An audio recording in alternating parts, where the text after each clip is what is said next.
इस वक्त हुकूमत की सिचुएशन कुछ ऐसी है, आगे कुआं है पीछे खाई है और सख्त फैसले हुकूमत ने लेने, समझ नहीं आ रहा है कि करना क्या है।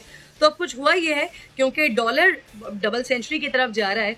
अब इसको रोकने के लिए कुछ ना कुछ तो करना पड़ेगा, क्योंकि आवाम सवाल कर रही है कि आपने पिछली हुकूमत को इसलिए हटा दिया कि वो आवाम के मसाइल को हल नहीं कर पा रहे हैं, तो आप आके क्या कर रहे हैं। तो आज जनाबे वाला वजीर इत्तलात ने प्रेस कॉन्फ्रेंस की है और उस प्रेस कॉन्फ्रेंस में उन्होंने बताया है कि किस तरह से हम लॉस को रोक सकते हैं, किस तरह से हम बचत कर सकते हैं।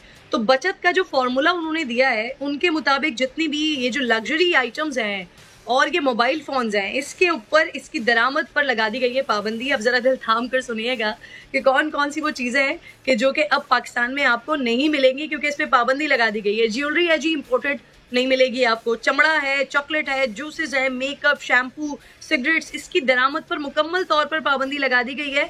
और मरियम औरंगजेब साहिबा फरमा रही हैं कि इनके ऊपर पाबंदी लगाने से 6 अरब डॉलर का इम्पैक्ट पड़ेगा। तो उन्होंने कहा है कि अव्वलीन तरजीह है इम्पोर्ट को कम करना है और एक्सपोर्ट को बढ़ाना है। अब ऑब्वियसली मोबाइल फोन्स की दरामद बंद होगी, इससे एक बहुत बड़े तबके को, बहुत बड़े हल्के को फर्क पड़ेगा।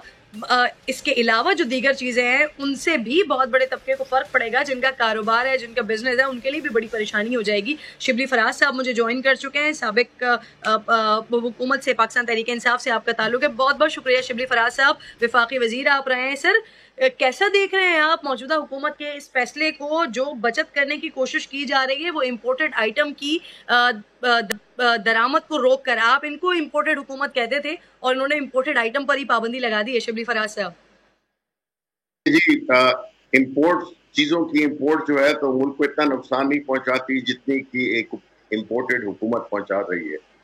देखिए, ये जाहिर हो गया है कि ना इनके पास कोई प्लान था, इनके पास सिर्फ एक ही प्लान था। एक तो ये है कि न ये लोड शेडिंग को, जो कि हमारे वक्तों में बिल्कुल बहुत ही कम थी, अब जो है तो एक मामूल बन गई है। अब ये होता है कि बिजली किस वक्त लोड शेडिंग नहीं होती है, बजाय इसके कि किस दौरान में होती है।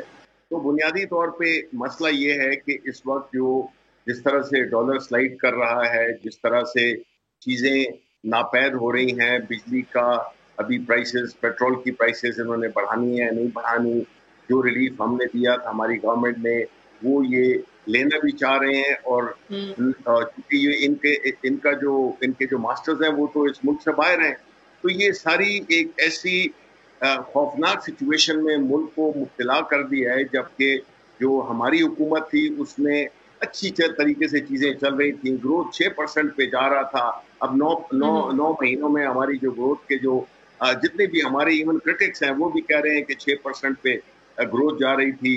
चीजें डॉलर 100 कि जो मौजूदा हुकूमत ने डिसीजंस लिए हैं, पाबंदी लगा रही है दरामदी अशिया पर, तो जो तबका इससे इफेक्ट होगा उन तमाम लोगों से उनके रिएक्शन जरूर ले लेते हैं, क्योंकि मेकअप, शैम्पूज एंड इस तरह के लग्जरी आइटम्स पर पाबंदी लगी है। नादिया हुसैन साहिबा पाकिस्तान का मशहूर मारूफ नाम है, मॉडल है, अदाकारा है, मुझे ज्वाइन कर चुके हैं। इसके अलावा मोबाइल मार्केट से भी मेहमान साथ मौजूद होंगे और उनसे भी बात करेंगे। नादिया, मौजूदा हुकूमत के इस फैसले को कैसे देख रही हैं आप? अस्सलाम वालेकुम। जी वालेकुम सलाम। जी, असल में मैं जो हूँ वो बहुत मेरे लिए तो पर्सनली जो है ये बात बहुत मतलब एक बाइस से परेशानी है, क्योंकि मैं खुद भी जो हूँ वो एक ब्रांड चलाती हूँ मेकअप का। और मेरी जो चीजें हैं वो अनफॉर्चुनेटली, क्योंकि पाकिस्तान में जो है वो इतनी ज्यादा मेरे पास वैरायटी नहीं है of the manufacturers, local manufacturers. तो मेरे लिए जो है, जो मैं ब्रांड लाती हूँ वो बाहर मुल्क से ही आ रहा होता है।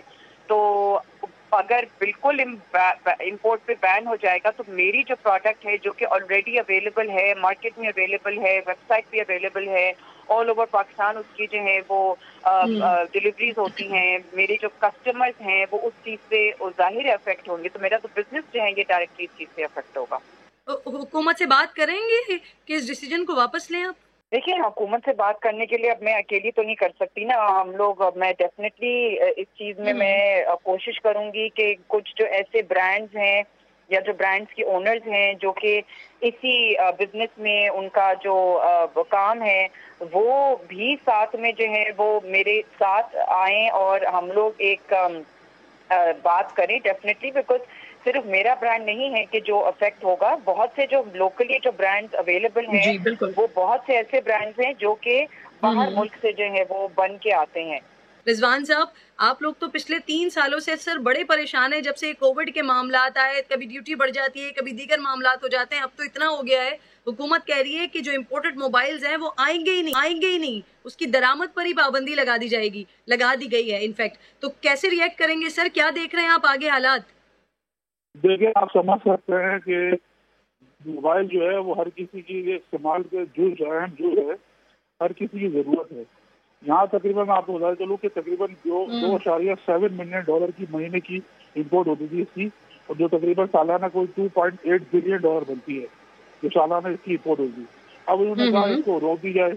जो मटेरियल की सूरत में जो है एसपीडी की सूरत में मोबाइल आते थे वो यहाँ सफल होते थे, उसकी क्वांटिटी भी लिस्ट कर दी। जैसे अगर एक कंपनी है वो 1 लाख मोबाइल महीने की एक्सपोर्ट करती थी या पार्ट की सूरत में मंगाई थी, अब वो सिर्फ 50,000 मोबाइल जो है पार्ट की सूरत में मंगाएगी। सर ये ऐसा भी तासुर मिलता है कि जब इंपोर्ट्स पर पाबंदी लगा दी जाती है ना, तो फिर वो ब्लैक मार्केट बहुत ज्यादा ऊपर चली जाती है, स्मगलिंग के इम्कानात बढ़ जाते हैं। सर वाकई ऐसे है, स्मगलिंग बढ़ जाती है दिन?